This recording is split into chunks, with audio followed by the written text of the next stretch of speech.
உலக கால்பந்தின் சூப்பர் ஸ்டாராக வலம் வரும் போர்ச்சுகல் ஜாம்பவான் கிறிஸ்டியானோ ரொனால்டோ தனது கால்பந்து வாழ்க்கையில் எண்ணற்ற சாதனைகளை படைத்திருந்தாலும் உலகக்கோப்பை நாக் அவுட் போட்டிகளில் கோல் அடிக்கவில்லை என்ற விமர்சனம் நீண்ட காலமாக அவரை தொடர்ந்து வந்தது. தற்போது அந்த விமர்சனத்திற்கு முற்றுப்புள்ளி வைத்ததாக ரசிகர்கள் சமூக வலைதளங்களில் கொண்டாடி வருகின்றனர். FIFA உலகக்கோப்பை கால்பந்து தொடரில் ரவுண்ட் ஆஃப் 32 சுற்று விறுவிறுப்பாக நடைபெற்று வருகிறது. ஜூலை 2ஆம் தேதி நடந்த போட்டியில் பலம் வாய்ந்த குரோஷியா அணியை போர்ச்சுகல் எதிர்கொண்டது. 2018 உலகக்கோப்பை இறுதிப் போட்டி வரை முன்னேறிய குரோஷியா அணியும் அதன் நட்சத்திர வீரர் லூகா மோட்ரிச்சும் களமிறங்கியதால் இந்த மோதல் தொடங்குவதற்கு முன்பே பெரும் எதிர்பார்ப்பை ஏற்படுத்தியது. போட்டியின் 53வது நிமிடத்தில் இவான் பெரிச் கோல் அடித்து குரோஷியாவை முன்னிலை பெற செய்தார். இதனால் போர்ச்சுகல் ரசிகர்கள் அதிர்ச்சியில் ஆழ்ந்த நிலையில் 68வது நிமிடத்தில் கிடைத்த பெனால்டி வாய்ப்பை கிறிஸ்டியானோ ரொனால்டோ எந்த தவறும் இன்றி கோலாக மாற்றினார். FIFA உலகக்கோப்பை கால்பந்து தொடர் வரலாற்றில் ரொனால்டோ அடிக்கும் முதல்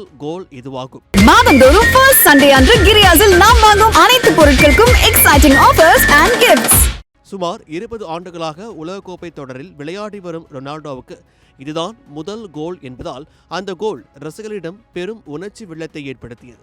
நீண்ட காலமாக எழுந்து வந்த விமர்சனங்களுக்கு இது தக்க பதிலாக அமைந்ததாக ரொனால்டோ ஆதரவாளர்கள் கருத்து தெரிவித்து வருகின்றனர். மேலும் 41 வயதில் கோல் அடித்த மிக மூத்த வீரர் என்ற வரலாற்று சாதனையை ரொனால்டோ தன்வசப்படுத்தியுள்ளார். அதன் பிறகு கூடுதல் நேரத்தில் போர்ச்சுகல் மேலும் ஒரு கோல் அடித்து 2-1 என்ற கணக்கில் முன்னிலை பெற்றதாக கூறப்படுகிறது. கடைசி நொடியில் குரோஷியா கோல் அடித்து சமன் செய்ததாக தோன்றினாலும் VAR பரிசோதனையில் அது ஆப்சைட் என அறிவிக்கப்பட்டதால் அந்த கோல் நிராகரிக்கப்பட்டது. 81வது நிமிடத்தில் ரொனால்டோ மாற்று வீரராக வெளியேறியிருந்தாலும் அவரது பெனால்டி கோலே போர்ச்சுகலின் வெற்றிக்கு திருப்பு முனையாக அமைந்ததாக ரசிகர்கள் பாராட்டி வருகின்றனர். இந்த சம்பவத்தை தொடர்ந்து சமூக வலைதளங்களில் ரொனால்டோ ரசிகர்கள் உற்சாக கொண்டாட்டத்தில் ஈடுபட்டு மெஸ்ஸி ரசிகர்களுடன் கடுமையான விவாதங்களில் ஈடுபட்டு வருகின்றனர்.